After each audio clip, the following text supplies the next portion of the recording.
श्री स्वामी समर्थ। मांसाहार करणे पाप की पुण्य, मांसाहार करणे चांगले की वाईट, आपले भोजन कोणत्या प्रकारचे असावे याविषयी नेहमी चर्चा होत असते आणि मांसाहार करावा की नाही यामध्ये मतभिन्नताही आढळून येते। जे मांसाहार करतात ते शाकाहारी भोजन करणाऱ्यांना हिरवा चारा खाणारे असे म्हणतात, तर दुसरीकडे जे शाकाहारी आहेत ते मांसाहारी लोकांना एखादा जिवंत जीवाला मारून खाणारे राक्षस असे म्हणतात। कोणते भोजन उत्तम आहे हे पाहण्यासाठी आपण आहारशास्त्राचा विचार केला पाहिजे। हिंदू धर्मामध्ये मांसाहार करणे हे योग्य आहे की अयोग्य आहे याविषयी बरेच सांगितलेले आहे। त्यातील एक कारण म्हणजे वेदांमध्ये दिलेली माहिती। वेदांमध्ये दिलेल्या माहितीनुसार मांसाहार करणे म्हणजे एखाद्या जीवाला प्राण घेणे हे वर्ज्य आहे। वेद आणि पुराण हे हिंदू धर्मामध्ये मुख्य धर्मग्रंथ आहेत। वेदांमध्ये पशुहत्येला पाप मानले गेले आहे, त्यात मांसाहार करणे वर्ज्य मानले गेले आहे।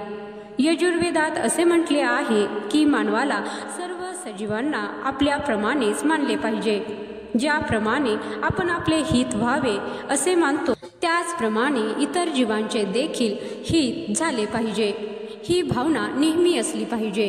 अथर्व वेदात म्हटलेले आहे की मानवाने शाकाहारी जेवण केले पाहिजे, ते शरीरासाठी अति उत्तम आहे। ऋग्वेदात सांगितले गेले आहे की गाय ही संपूर्ण जगाची माता आहे। गायीच्या पोटामध्ये 36 कोटी देवतांचा वास असतो असे मानले जाते। त्यांच्या रक्षणातच संपूर्ण समाजाची प्रगती होऊ शकते। मानवाने सर्व प्राण्यांची रक्षा केली पाहिजे। गीतेमध्ये म्हटल्यानुसार आपण जे खातो त्या पद्धतीनेच आपले जीवन आणि विचार बनतात। जे सात्विक भोजन करतात त्यांचे विचारही सात्विकच असतात। मांस आणि मदिरा हे तामसिक भोजनाचा प्रकार आहे। या पद्धतीचं जेवण करणारे लोक नेहमी दुःखी, कुकर्म करणारे, शारीरिक तसेच मानसिक आजारी असे असतात। गीतेनुसार शाकाहारी आहार हा तुम्हाला दीर्घायुष्य देणारा तसेच मन शांत ठेवणारा, स्वस्थ आरोग्य प्रदान करणारा आहार आहे। मांसाहारी जेवण हे अधिक मसाले आणि तेलामध्ये बनवले जातात, त्यामुळे तो आहार तामसिक आहारामध्ये मोडला जातो। त्या आहारामुळे शरीरामध्ये दुःख तसेच रोग उत्पन्न होतात। मांसाहार करणे हे पाप की पुण्य यासंबंधी एक छोटीशी गोष्ट पाहूया। एके दिवशी श्रीकृष्ण यमुनेच्या तीरावर बसून बासरी वाजवत होते। त्याचवेळी एक हरिण धावत आले आणि श्रीकृष्णाच्या मागे लपले। हरिण घाबरलेले पाहून श्रीकृष्णाने त्याला विचारले की तू इतका का घाबरला आहेस? तेवढ्यात तिथे एक शिकारीही आला। तेव्हा शिकारी श्रीकृष्णाला म्हणाला, हे हरिण माझे शिकार आहे, ते मला दे। तेव्हा श्रीकृष्ण म्हणाले, हे हरिण तुझे कसे होईल? कोणत्याही सजीवावर पहिला हक्क हा त्याचा स्वतःचा हक्क असतो। शिकारी पुन्हा म्हणाला, मी हे हरिण शिजवून खाईन, तू काहीही ज्ञान देऊ नकोस आणि मूकपणे हरिण माझ्या स्वाधीन कर। तेव्हा श्रीकृष्णाने शिकाऱ्याला समजावून सांगितले की कोणत्याही जीवाला मारणे आणि खाणे हे पाप आहे। श्रीकृष्णाचे म्हणणे ऐकून शिकारी म्हणाला, मी कधीच वेदांचा अभ्यास केलेला नाही, मग मांस खाणे हे पाप आहे की पुण्य आहे हे मला कसे कळणार? राजे महाराजे ही शिकार करतात, ते पाप मानत नाहीत का? त्यानंतर श्रीकृष्णाने शिकाऱ्याला मांस खाणे पाप की पुण्य हे एका कथेद्वारे समजावून सांगितले। श्रीकृष्णाने शिकाऱ्याला सांगितलेल्या कथेनुसार एकदा मगध राज्यात भीषण दुष्काळ पडला होता। मगध राज्यामध्ये अन्नधान्याचे उत्पन्न झाले नाही। राजा मनात विचार करू लागला की या समस्येवर लवकर उपाय शोधला नाही तर लोक उपाशी मरतील। त्यानंतर राजाने आपल्या सर्व मंत्र्यांना सभागृहात बोलावले। राजाने सर्वांना विचारले की या समस्येतून बाहेर पडण्याचा सर्वात सोपा उपाय कोणता?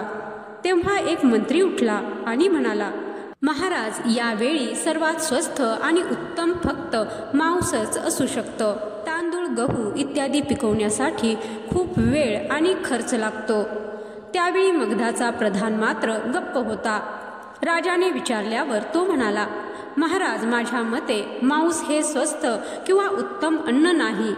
मी उद्या या विषयावर माझे मत तुमच्या समोर मांडू शकेन. मला आज वेळ हवा आहे.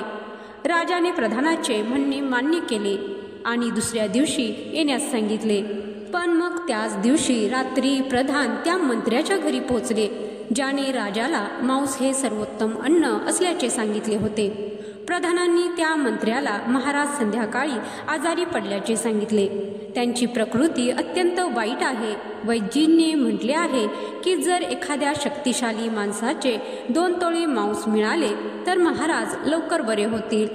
तुम्ही राजाच्या सर्वात जवळ आहात. आज तुम्ही तुमच्या शरीरातील 2 तोळे मांस देऊन राजाला आता वाचवू शकता. तुमची इच्छा असेल तर मी तुम्हाला या 2 तोळे मांसाच्या बदल्यात 1 लाख सोन्याची नाणी देऊ शकतो. मी तुमच्या नावावर मोठी संपत्तीही देईन. प्रधानाचे ऐकून तो मंत्री ताबडतोब घरात गेला आणि 1 लाखाची सोन्याची नाणी घेऊन प्रधानाकडे आला. प्रधानांना 1 लाख सोन्याची नाणी देताना ते म्हणाले, महाराज, या सोन्याच्या नाण्याने दुसऱ्याचे मांस विकत घ्या आणि मला मात्र जीवदान द्या.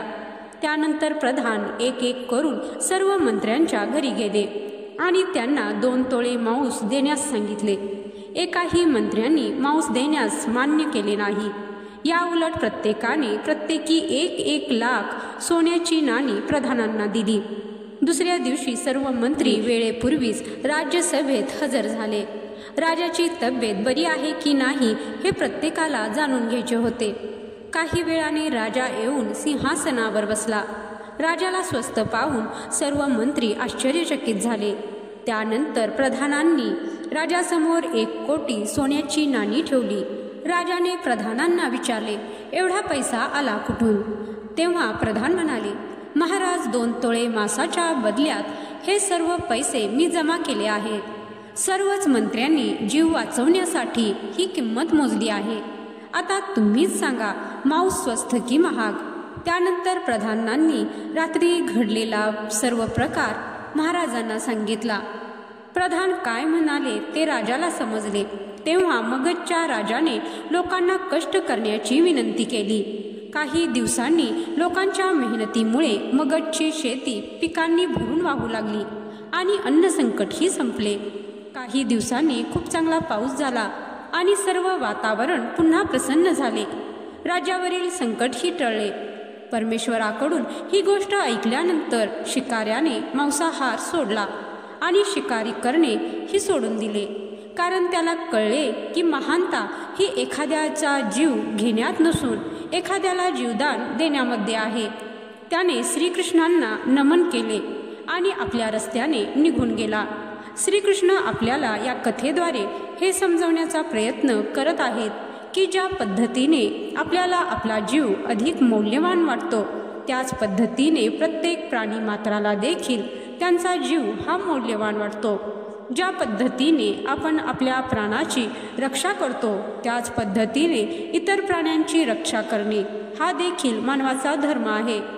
विज्ञानानुसार देखील शाकाहारी जेवण हे मांसाहारी जेवणापेक्षा अधिक पटीने चांगले आहे. शाकाहारी जेवणामुळे तुमची रोगप्रतिकारक शक्ती वाढते, तसेच तुम्ही अनेक रोगांपासून दूर राहता. परंतु मांसाहारी जेवणामुळे तुमच्या जिभेचे चोचले जरी पूर्ण होत असले तरी तुम्ही अनेक रोगांना आपल्या जवळ खेचून घेता. त्यामुळे आता आपण मांसाहार करणे योग्य की शाकाहार करणे योग्य हे ज्याचे त्याने स्वतःच ठरवावे. आणि तुमचे मत काय आहे ते कमेंट बॉक्समध्ये सुद्धा लिहून कळवू शकता. मांसाहार योग्य की अयोग्य हे कमेंट बॉक्समध्ये तुम्ही नक्की सांगा. व्हिडिओ शेवटपर्यंत पाहिल्याबद्दल धन्यवाद. जय श्री स्वामी समर्थ. जय श्री कृष्णा.